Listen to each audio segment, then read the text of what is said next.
Hey guys, finally he sleeps. We're back again. This is another episode of This Week in Raid.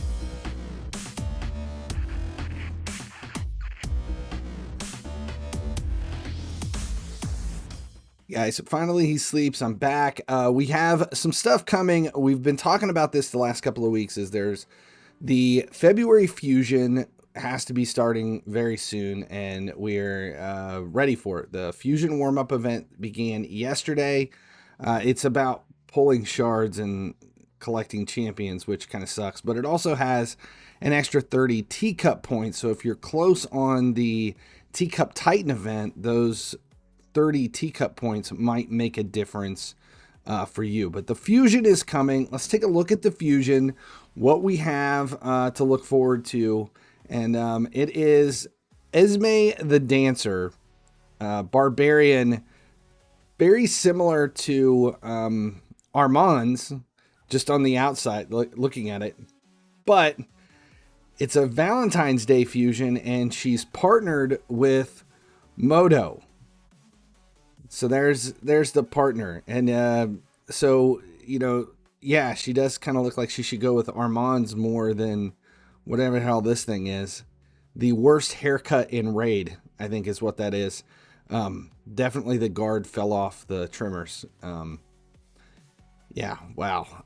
So let's take a look at this. I can tell you right away when this thing was released 2 days ago. Yeah, Wednesday. When this thing was released on Wednesday, the resounding word across the board was, nah, skip it.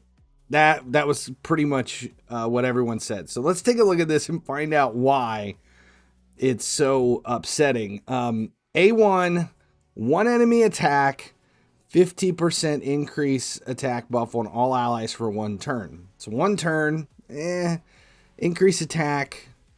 Okay, it's not, I don't know, it's not that bad. It's a 1 enemy attack. There's not much else going on, but it is what it is. Okay, so A2 is a 4-turn, fully booked, 3-turn cooldown. AoE, better. 75% chance of placing weaken and a block buffs for 2 turns. It's not that bad. It's a block buffs and a weaken, which can't think of anybody else I have that with those two debuffs on the same skill. And decreases the turn meter of all enemies by 20%. If Moto of the Peel, which is the weirdest name ever, if Moto of the Peel is on the same team, instead of decreasing the enemy's turn meter, it steals 20%. So that's a good skill. I can see that being used a lot. That is, and it's a 3-turn cooldown. 3-turn cooldown for weaken and block buffs for HYDRA specifically. That's kind of where I'm seeing it. Come on. I mean, why is that so bad? All right. So A3, 50% increase accuracy and a 30% increase speed on all allies. 75% chance of removing all buffs from all enemies if Moto of the Peel is on the same team. 75% chance of stealing from all enemies instead. That's stealing all the buffs from the entire other team. That's pretty cool if Moto of the Peel is halfway decent. That's not a targeted enemy. That is all enemies. Stealing all the buffs from all the enemies. All the buffs.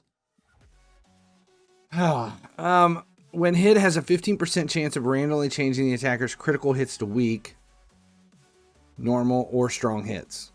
Critical hits just get changed. If Moto of the Peel is on the same team, chance increased to 30%. Whenever this champion is hit, increases the turn meter of the ally with the highest attack by 50%.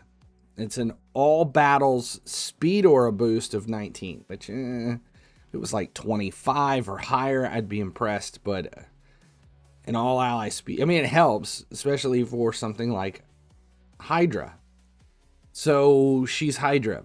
That's kind of where I mean, if you don't have a lot of Hydra champs in your early game, mid-game, then I would be very excited about this. If you're level 50 to 65, this is huge. If you're level 100, you probably already have a lot of champions that can do kind of what she can do. But there's a couple of skills there that just, I love the stealing all of the buffs and the 3-turn cooldown weaken block buffs.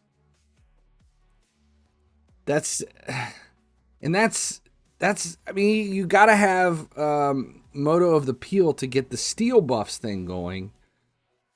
So we need to look at him first to see what we're looking at, like, as far as, like, is it really worth it? But I've grabbed some fusions that were not near as good as this kit.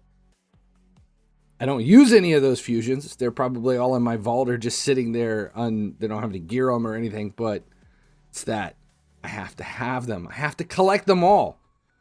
So let's see if Moto really bumps this up and takes this to the next level.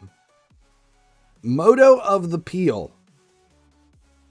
So just awful. He looks like a heavy metal cartoon character. I'm kind of lost here on. This is a Valentine's Day fusion. Come on. All right, Skull Clapper. Skull Clapper, which could have a dozen different meanings, but we're not going to get into that. One enemy, 2-time hit, 50% chance of placing a decreased defense for 2 turns. Okay. Ear Splitter. Attacks all enemies, 75% chance of placing a stun debuff for 1 turn. So crowd control.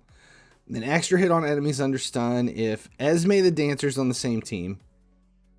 Will always place an extra hit and ignore 20% of the enemy's defense. Okay, I'm not saying this is fantastic, but there's some utility here. Peel of Breaking. Attacks all enemies, so it's an AoE. Will ignore shield buffs. Good. Especially for Hydra. Damage increases by 70% while attacking enemies under Stone Skin. If this attack removes 1 or more Stone Skin buffs, grants this champion an extra turn. So, Arena. Whenever this champion kills an enemy, places a stun debuff on the enemy with the highest turn meter for 2 turns. Occurs once per skill. If Esme is on the same team, this champion's skills will ignore 50% of each enemy's resistance. Also, if Esme is on the same team, places an intercept stack on this champion at the start of their turn. And the aura is ally attack in all battles by 30%. Increases ally attack. So only the allies, I guess, is what we're saying.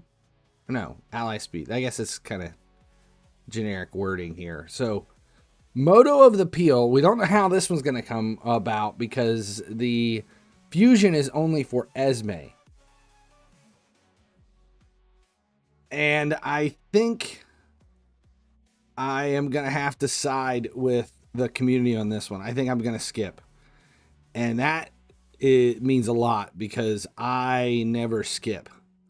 I grab every fusion that you can, but we've had such a rough couple of months with the Yuletide event, and then we rolled right into the Alice in Wonderland thing. And if you've gone all in on like the Tea Party, trying to get those, that Hatter Perfect Soul, the 5-star Perfect Soul, you may have just wiped out your resources like I have, and that does take a big hit.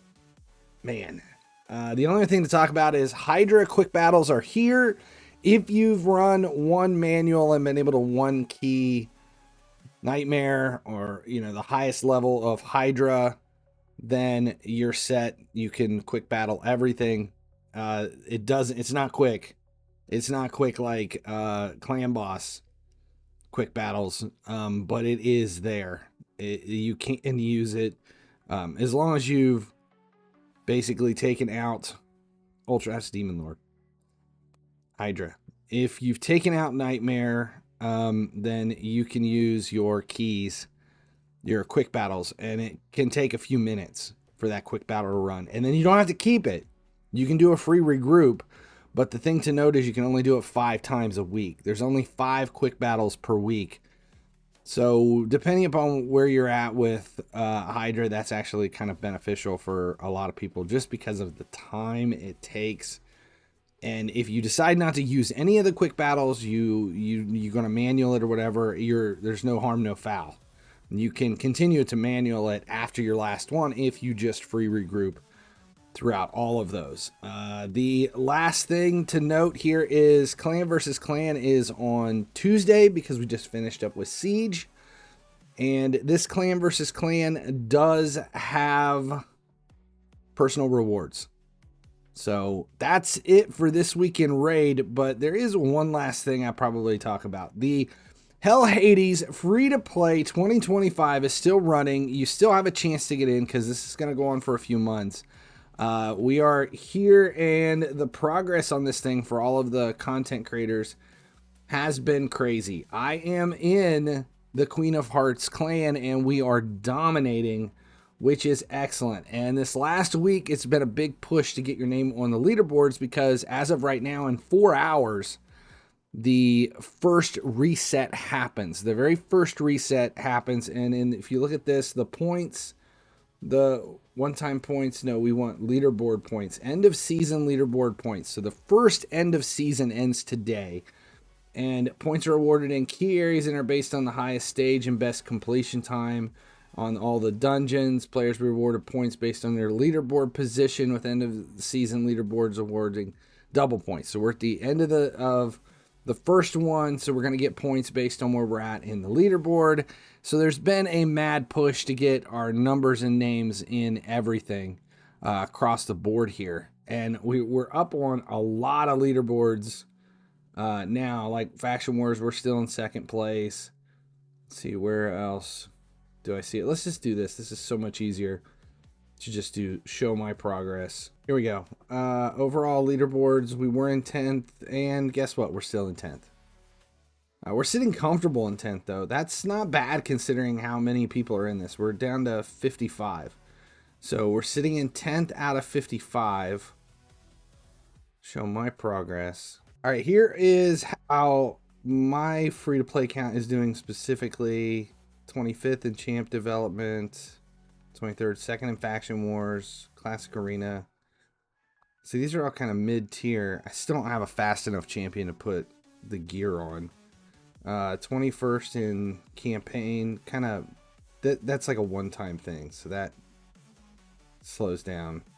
Let's see, Demon Lord, we're in 6th in Demon Lord, which is fantastic for this near into it. I mean, we're still have a long way to go. I think I'm pushing to see when I think my goal is 3 key Nightmare and 4 key Ultra Nightmare. Those are the 2 milestones that I'm really pushing for. I want to be able to get there as quick as possible.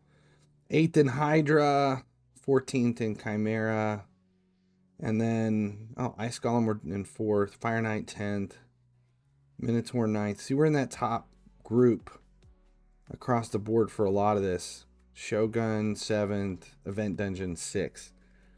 At 12 minutes and 46 seconds, that was a massive manual run just to be able to get stage 16 in. That's it.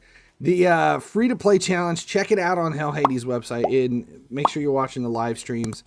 It is well worth it. This is the most fun 3 months of the year, building a new account and taking it from scratch and competing against everybody else. That's it. This weekend raid. Fusion is starting next week. Get ready. I'm excited. I hope you guys are too, for a Fusion that I'll probably end up skipping. It is what it is. Finally sleeps. As long as you guys keep showing up, I'll keep making videos.